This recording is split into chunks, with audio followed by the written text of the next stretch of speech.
Hi everyone, Tim Laman here. My background is as a still photographer, shooting more than 20 wildlife and natural history stories for National Geographic magazine on subjects from orangutans to birds of paradise. Birds have always been a special interest of mine and have featured in many of my Nat Geo articles, from hornbills in Borneo to parrots in the Amazon to, of course, birds of paradise in New Guinea. But in the last 10 years, I've made the transition to also doing a lot of wildlife cinematography, especially birds, for Nat Geo Disney Plus, but also for BBC's Planet Earth 2, Netflix Our Planet series, and others. So if you have some experience photographing birds with a still camera, and you're thinking about trying your hand at shooting some motion, I have a few ideas to share with you to help you on your way to creating a quality motion sequence of birds. Now, still photography is all about capturing a moment in time that tells a story in a single frame, such as a hornbill tossing a fig, a crane flying through the snow, or a bird of paradise displaying. Now, as still photographers, we're trying to freeze a moment that the viewer can spend as much time looking at and absorbing as they want. When you're capturing motion footage, on the other hand, a single shot with one lens and one point of view isn't sufficient. Unlike a still photo, motion footage passes by, moving forward.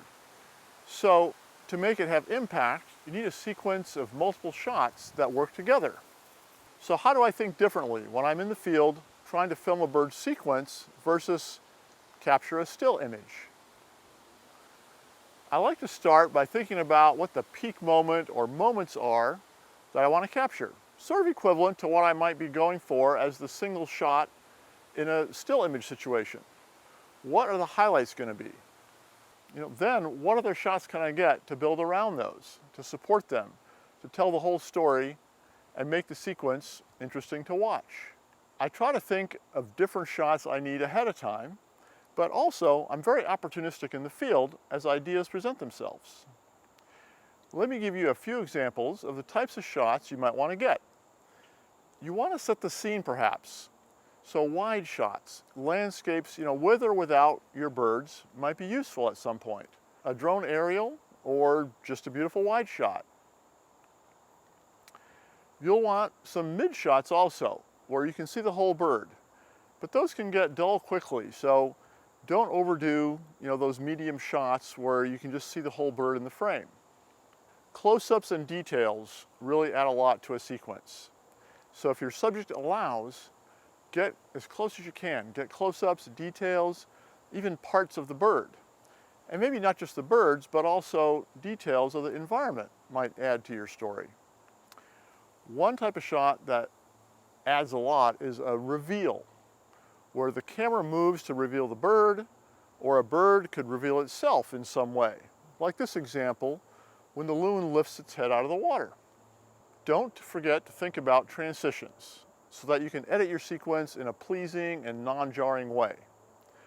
A shot that makes a natural transition is when a bird leaves the frame.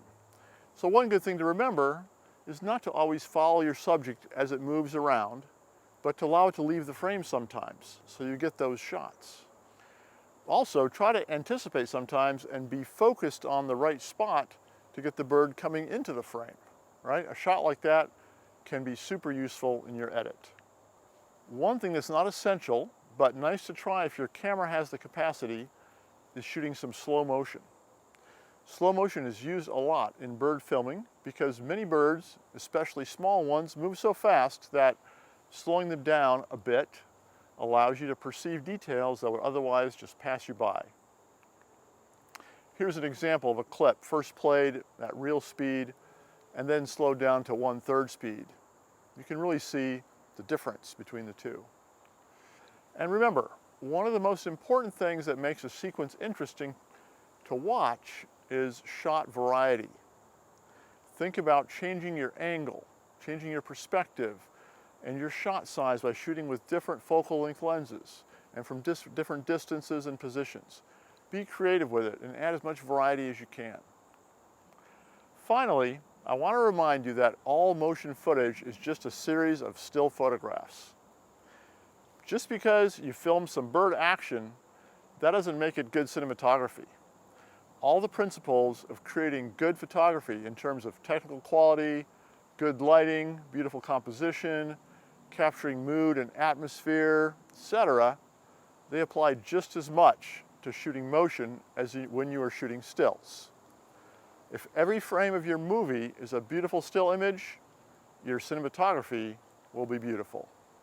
I'll leave you with that. Good luck with your bird filming efforts, and I look forward to seeing what you create.